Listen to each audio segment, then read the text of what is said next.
Investment और finance की जानकारी के लिए Finnovations.com चैनल को जरूर सब्सक्राइब करें और नोटिफिकेशंस पाने के लिए बेल आइकन पर क्लिक करें। नमस्कार।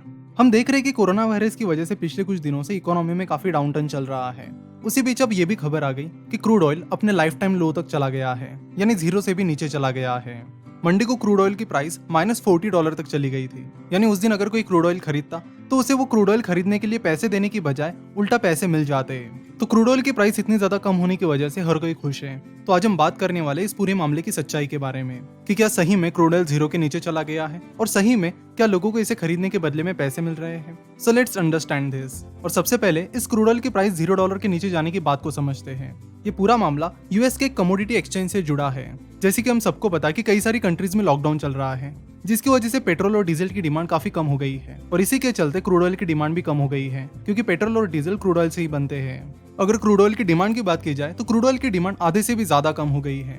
वही जो क्रूड ऑयल का सप्लाई है, यानी क्रूड ऑयल का जो प्रोडक्शन है, वो ज्यादा कम नहीं हुआ है, वो बस 10-15% से ही कम हुआ है, जिसकी वजह से क्रूड ऑयल का सप्लाई यानी प्रोडक्शन लगातार चल रहा है, वही उसकी डिमांड थम गई है।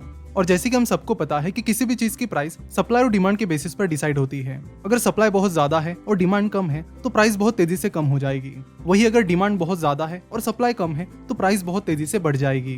तो क्रूड ऑयल के इस केस में डिमांड तो बहुत ज्यादा कम हो गई है, लेकिन सप्लाई यानी प्रोडक्शन उतना कम नहीं हुआ है, और यही रीजन है कि क्रूड ऑयल की प्राइस लगातार नीचे जा रही है। अभी जनवरी में ब्रेंट क्रूड की प्राइस $62 थी, जो कि अब $26 के करीब आ चुकी है, यानी आधे से भी ज्यादा कम हो गई है। Brent crude oil international market में क्रूड ऑयल का बेंचमार्क है, यानी अगर किसी को क्रूड ऑयल के प्राइसेस के बारे में पता करना है तो वो ब्रेंट क्रूड की प्राइसेस देखता है। पर अगर आप ब्रेंट क्रूड की प्राइस देखोगे तो वो $25-26 के करीब चल रही है, वो जीरो के करीब या जीरो के नीचे नहीं गई है। तो फिर ये क्रूड ऑयल $0 के नीचे जाने का मामला क्या है? तो ये पूरा मामला यूएस के ऑयल प्राइस से जुड़ा है। हमने देखा कि इंटरनेशनल मार्केट में क्रूड ऑयल का जो बेंचमार्क है वो ब्रेंट क्रूड है। इसी तरह यूएस मार्केट में क्रूड ऑयल का जो बेंचमार्क है वो WTI है, that is West Texas intermediate. तो इस WTI क्रूड ऑयल के फ्यूचर कॉन्ट्रैक्ट्स यूएस के commodity exchange New York mercantile exchange पर ट्रेड होते हैं। जैसे अलग अलग कंपनीज के शेयर स्टॉक एक्सचेंज पर ट्रेड होते हैं, उसी तरह अलग अलग कमोडिटीज जैसे कि क्रूड ऑयल, गोल्ड, सिल्वर, ये सब कमोडिटीज कमोडिटी एक्सचेंज पर ट्रेड होते हैं। कमोडिटी मार्केट में इन सब कमोडिटीज के फ्यूचर्स कॉन्ट्रैक्ट होते हैं। चलो तो अब समझते हैं कि ये फ्यूचर कॉन्ट्रैक्ट्स क्या होते हैं। जैसे कि नाम से ही पता चलता है कि फ्यूचर कॉन्ट्रैक्ट्स एक फ्यूचर की डेट को किया हुआ कॉन्ट्रैक्ट होता है।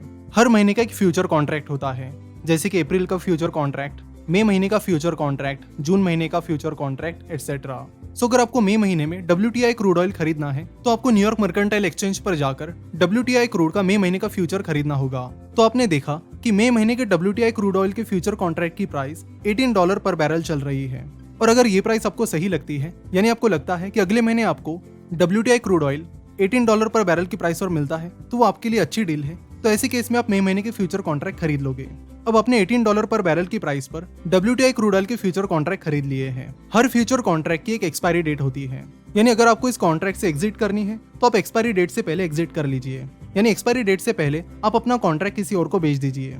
लेकिन अगर आप अपना कॉन्ट्रैक्ट नहीं बेचते हो और एक्सपायरी डेट तक इसे होल्ड करते हो तो फिर आपको $18 पर बैरल की प्राइस पर वो क्रूड ऑयल खरीदना होगा। अगर इंडियन मार्केट की बात की जाए तो इंडियन मार्केट में हर महीने का आखिरी थर्सडे एक्सपायरी डेट होती है। वैसे ही अलग अलग कंट्रीज के लिए अलग अलग डेट्स होती है। जनरली महीने के आखिरी हफ्ते का कोई एक डे होता है। जहां तक WTI क्रूड ऑयल के फ्यूचर्स की बात है तो उसके मई महीने के फ्यूचर कॉन्ट्रैक्ट की एक्सपायरी डेट 21 अप्रैल थी। यानी जिन लोगों ने मई महीने के WTI फ्यूचर कॉन्ट्रैक्ट खरीद लिए हैं वो एक्सपायरी डेट तक अपने कॉन्ट्रैक्ट होल्ड करके रखते हैं, तो उन्हें वो क्रूड ऑयल खरीदना होगा। वही जिन लोगों को ये क्रूड ऑयल नहीं खरीदना है वो अपने कॉन्ट्रैक्ट 21 तारीख से पहले बेच सकते हैं। तो हमने देखा कि 21 अप्रैल को मई महीने के WTI क्रूड ऑयल कॉन्ट्रैक्ट की एक्सपायरी डेट और उसके एक दिन पहले यानी 20 अप्रैल को ये न्यूज आई कि क्रूड ऑयल की जो स्टोरेज कैपेसिटी है वो खत्म हो रही है। WTI क्रूड ऑयल का जो मेन स्टोरेज है वो यूएस के कशिंग नाम की सिटी में है, और जो लोग न्यूयॉर्क मर्केंटाइल एक्सचेंज पर WTI क्रूड के फ्यूचर्स खरीदते हैं तो वो लोग जब WTI क्रूड की एक्चुअल डिलीवरी लेते हैं तो उन्हें वो कशिंग से ही मिलती है। तो जैसे ये न्यूज आई कि कशिंग की WTI क्रूड की जो स्टोरेज कैपेसिटी है वो लगभग फुल हो गई है, उसके बाद ट्रेडर्स पैनिक हुए। तो उसके बाद वो ट्रेडर्स किसी भी प्राइस पर अपने कॉन्ट्रैक्ट्स बेचकर कॉन्ट्रैक्ट से एग्जिट लेने लगे। अब इसके बारे में बात करते हैं कि स्टोरेज कैपेसिटी की न्यूज आने के बाद ही ट्रेडर्स ने अपने कॉन्ट्रैक्ट तुरंत क्यों बेचे। जैसे कि हमें पता है कि जो भी ऑयल प्रोड्यूस हो रहा है उसे स्टोर किया जा रहा है, लेकिन उस स्टोरेज से उस ऑयल का डिस्पैच नहीं हो रहा है, यानी वो स्टोरेज कैपेसिटी से आगे वो ऑयल नहीं जा रहा है, क्योंकि क्रूड ऑयल की डिमांड बहुत कम हो गई है। तो ऐसे केस में ऑयल का प्रोडक्शन तो चल रहा है, लेकिन अब स्टोरेज का प्रॉब्लम आ गया। बिकॉज उस ऑयल का यूज नहीं हो रहा है, इसलिए स्टोरेज कैपेसिटी के बाहर वो ऑयल नहीं निकल रहा है।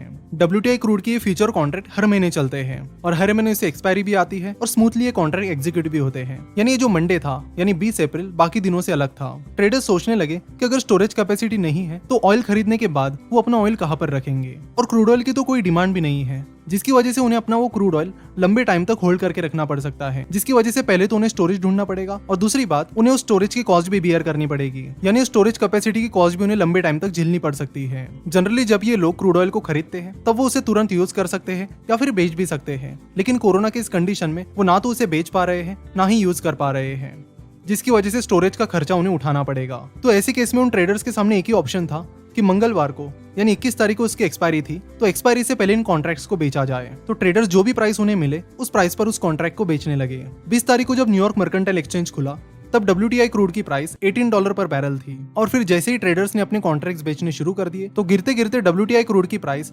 $10 पर बैरल, $5 पर बैरल और बाद में जीरो होकर नेगेटिव में चली जाने लगी और -$40 पर बैरल तक चली गई। यानी एक दिन में ही क्रूड ऑयल की प्राइस करीब $55 से गिरी। तो जिन लोगों ने अपने WTI क्रूड के फ्यूचर कॉन्ट्रैक्ट नेगेटिव प्राइस में बेचे उन्हें वो कॉन्ट्रैक्ट बेचने के बदले में सामने वाले को पे भी करना पड़ा। उन्होंने अगर ऐसा ना किया होता और अपने फ्यूचर कॉन्ट्रैक्ट को वो होल्ड करते तो उन्हें WTI क्रूड की फिजिकल डिलीवरी लेनी पड़ती, जिसके लिए पहले तो उन्हें स्टोरेज के लिए जगह ढूंढनी पड़ती, प्लस उस स्टोरेज का खर्चा भी देना पड़ता। तो इन सारे एक्सपेंसेस को अवॉइड करने के लिए लोगों ने अपने कॉन्ट्रैक्ट्स को नेगेटिव में भी बेच दिया, क्योंकि उन्हें लगा कि स्टोरेज कैपेसिटी के एक्सपेंसेस इन लॉसेस से ज्यादा भी हो सकते हैं, और यही रीजन था कि WTI क्रूड की प्राइस नेगेटिव में चली गई। अगर आप ब्रेंट क्रूड ऑयल की प्राइस देखोगे तो वो जीरो के करीब या जीरो के नीचे नहीं गई है, क्योंकि बाकी कंट्रीज अब तक स्टोरेज कैपेसिटी से जुड़े प्रॉब्लम्स को फेस नहीं कर रही है। तो क्रूड ऑयल में ये जो भारी गिरावट थी ये यूएस मार्केट तक ही लिमिटेड थी। अगर बाकी कंट्रीज भी अपना प्रोडक्शन कम नहीं करती है तो आगे चलकर उन्हें भी ये प्रॉब्लम फेस करना पड़ सकता है। तो जब तक क्रूड ऑयल मार्केट में सप्लाई और डिमांड का बैलेंस नहीं बनेगा तब तक क्रूड ऑयल की प्राइस कम ही रहेगी और वो बहुत ज्यादा वोलेटाइल भी रहेगी।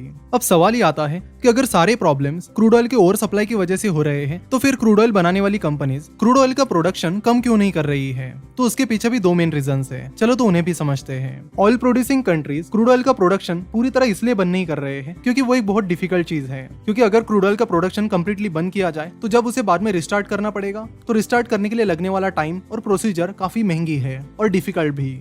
और दूसरा मेन प्रॉब्लम ये है कि अगर कोई पर्टिकुलर कंट्री क्रूड ऑयल का प्रोडक्शन पूरी तरह से बंद करती है और बाकी कंट्रीज उसका प्रोडक्शन बंद नहीं करती है तो जिन कंट्रीज को ऐसे टाइम में भी ऑयल की डिमांड रहेगी वो उन बाकी कंट्रीज से ऑयल खरीदी करेगी, जिसकी वजह से जिस कंट्री ने क्रूड ऑयल का प्रोडक्शन बंद कर दिया है उस पर मार्केट शेयर खोने का रिस्क आ जाएगा। यानी उस कंट्री को ये डर रहेगा कि अगर हम प्रोडक्शन बंद करते हैं और हमारे जो कस्टमर है वो किसी और कंट्री से ऑयल खरीदते हैं तो नेक्स्ट टाइम से वो हर टाइम उसी कंट्री से ऑयल खरीद सकते हैं, जिसकी वजह से उनका मार्केट शेयर कम हो सकता है। और इस प्रॉब्लम को टालने के लिए जो ऑयल प्रोड्यूसिंग कंट्री है वो एक मीटिंग करती है, जिसमें ऐसी केस में वो डिसाइड करती है कि सभी कंट्रीज को अपना प्रोडक्शन कम करना चाहिए। जब मार्च महीने में उन्होंने ऐसी एक मीटिंग ली थी तो उसमें रशिया ने अपना प्रोडक्शन कम करने से मना कर दिया था।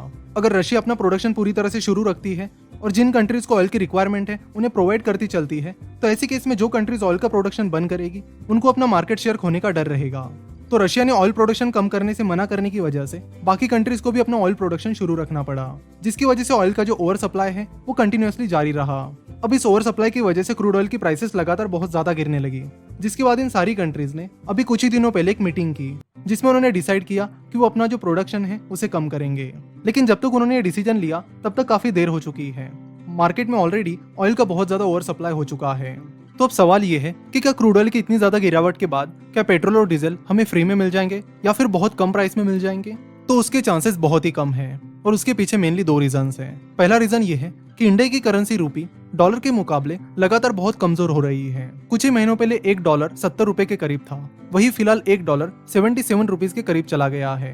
और जैसे कि हमें पता है कि इंडिया ऑयल का एक मेन इंपोर्टर है, यानी इंडिया को बहुत ज्यादा मात्रा में ऑयल का इंपोर्ट करना पड़ता है और ऑयल का पेमेंट इंडिया को डॉलर में करना पड़ता है। इसकी वजह से जितना रूपी वीक होता चला जाएगा उतना ही इंडिया को नुकसान होगा। तो यहाँ पर रूपी वीक होने की वजह से पर डॉलर बेसिस पर इंडिया को ज्यादा पैसा पे करना पड़ेगा, लेकिन इससे ज्यादा डिफरेंस भी नहीं आएगा।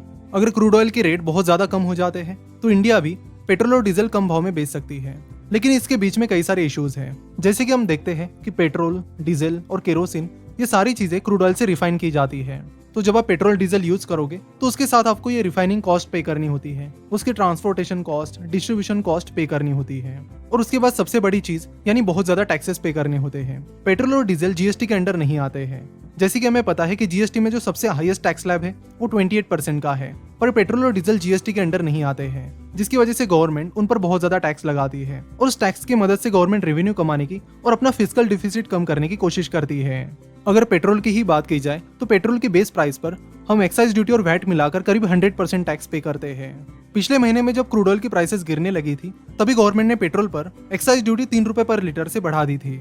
साथ ही गवर्नमेंट ने फाइनेंस बिल 2020 भी पास किया, जिसकी वजह से वो आगे पेट्रोल और डीजल पर एक्साइज ड्यूटी और भी बढ़ा सकते हैं। क्रूड ऑयल की प्राइस में हो रही गिरावट के बाद यूएस के जो एनर्जी सेक्टर की कंपनीज हैं उनके शेयर्स काफी तेजी से गिर रहे हैं, जैसे कि एक्सॉन मोबिल के शेयर्स पिछले कुछ दिनों में करीब 38% से गिरे हैं। अगर वीडियो पसंद आई है तो जरूर इसे अपने सारे दोस्तों के साथ भी शेयर कीजिए ताकि उन्हें भी क्रूड ऑयल की नेगेटिव प्राइस की सच्चाई पता चले।